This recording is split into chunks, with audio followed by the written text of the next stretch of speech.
चीन पर भारत के बढ़ते दबाव का असर अब दिखने लगा है। पिछले दिनों भारत और चीन ने न सिर्फ कमांडर स्तर पर कई बातचीतें हुई, बल्कि खुद भारत के प्रधानमंत्री नरेंद्र मोदी और रक्षा मंत्री ने सीधे लद्दाख जाकर चीन को सख्त संदेश देने का काम किया है। कमांडर स्तर पर हुई बातचीत में भी भारत ने चीन को दो टूक शब्दों में बता दिया है कि जब तक चीन पूरी तरह से पीछे नहीं हट जाता, सीमा पर तनाव कम नहीं हो सकता। न्यूज एजेंसी ANI के अनुसार भारत और चीन की सेनाएं सैन्य बातचीत के बीच गलवान घाटी, पेट्रोलिंग पॉइंट 15 और पूर्वी लद्दाख में हॉट स्प्रिंग्स गोगरा क्षेत्र में चीनी सेना पीछे हट गई है। सूत्रों से प्राप्त जानकारी के अनुसार भारत और चीन के बीच सैन्य और कूटनीतिक स्तरों पर चल रही बातचीत से पूर्वी लद्दाख में पेट्रोलिंग पॉइंट 14 यानी गलवान क्षेत्र, 15 और 17A हॉट स्प्रिंग्स गोगरा में पूरी तरह से डिसएंगेजमेंट यानी विघटन हुआ है।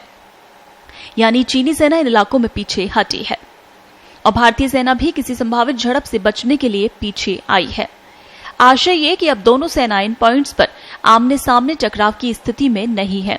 सूत्रों ने कहा कि पिछली कोर कमांडर स्तरीय वार्ता में किए गए समझौतों के अनुसार इन क्षेत्रों में विघटन के बाद एकमात्र ऐसा क्षेत्र जहां पर विघटन लागू किया जाना शेष है वो पैंगोंग तो झील के किनारे वाला फिंगर क्षेत्र है। सूत्रों ने बताया कि आगे आने वाले सप्ताहों में पैंगोंग त्सो झील के इलाके की स्थिति पर और स्पष्टता को लेकर आगे वरिष्ठ सैन्य कमांडरों के बीच और बैठकें होने की उम्मीद है। इस बीच ये भी खबर है कि चीन ने पैंगोंग त्सो क्षेत्र में कई नए निर्माण भी किए हैं। ये जानकारी नवीनतम सैटेलाइट इमेज से प्राप्त हुई है।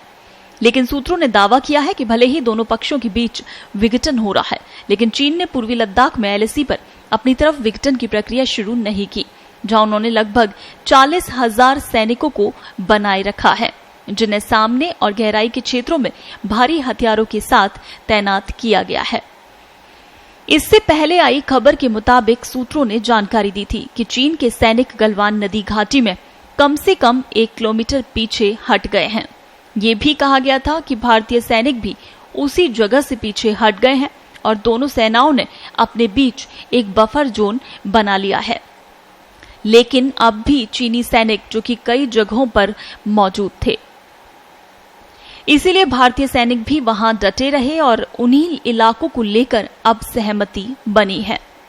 सूत्रों के मुताबिक दोनों सेनाओं के सीनियर कमांडरों की अगले हफ्ते बैठक हो सकती है, जिसमें पैंगोंग त्सो लेक एरिया में डिसएंगेजमेंट के तौर तरीकों पर बात होगी और ये दोनों सेनाओं के कोर कमांडरों के बीच 5वें दौर की बातचीत होगी।